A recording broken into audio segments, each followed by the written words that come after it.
Soc mossèn Francesc Jordana Soler, rector de la parròquia de Parets del Vallès, de la diòcesi de Terrassa, i fa 20 anys que soc capellà, i molt content de ser capellà i molt feliç de ser capellà.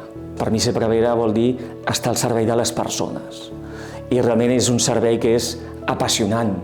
Voler comunicar Jesús, voler transmetre Jesús, la persona de Jesús, que els nens, els adolescents, la gent, els feligresos s'enamorin de Jesús, és una tasca, és preciós, és una tasca espectacular. Al poc de sentir la crida de Déu, amb un amic meu, en un sopar, li vaig dir que sentia la crida de Déu, no?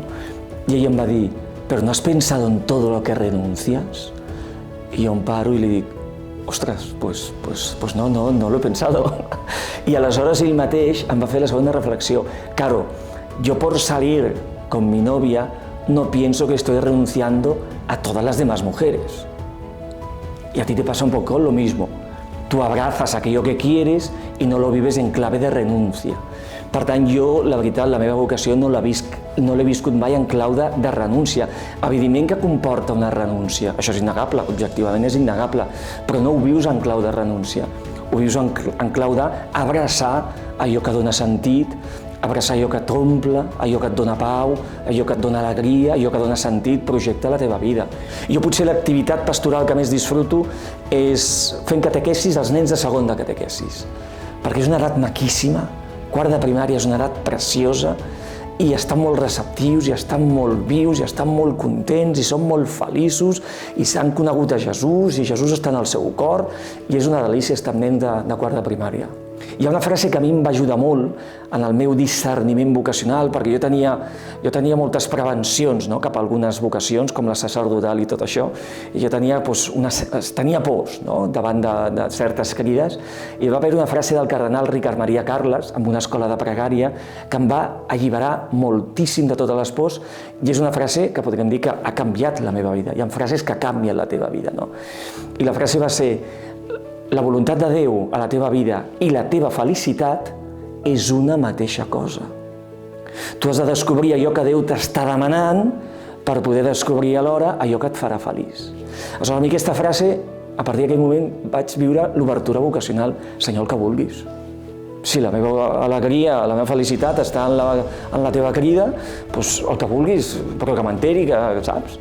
Una cosa que em costa, que em suposa esforç, que em suposa fer-me una mica de violència i que em comporta que ho he de treballar, és que jo tinc una tendència molt a controlar, a planificar. Jo organitzo, jo planifico, jo veig, jo penso, jo reflexiono.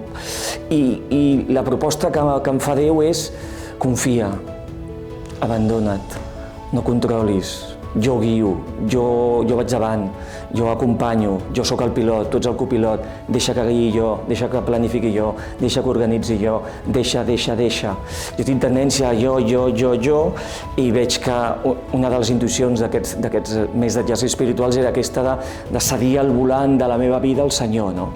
Cedir l'orientació de la meva vida al Senyor, no?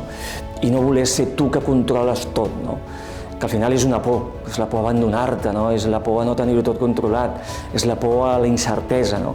Aleshores, a mi aquest exercici que l'has de fer cada dia, de fonamentar-te en Déu i a la misericòrdia de Déu i a l'amor de Déu, i no fonamentar-me en mi, les meves capacitats i la meva saviesa i la meva organització, a mi això és una cosa que lluito cada dia, perquè una tendència a anar per aquí i veig que la tendència espiritual i bona és anar per un altre camí.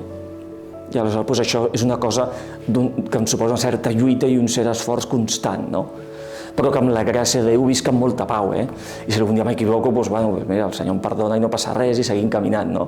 Però la idea és aquesta lluita del dia a dia.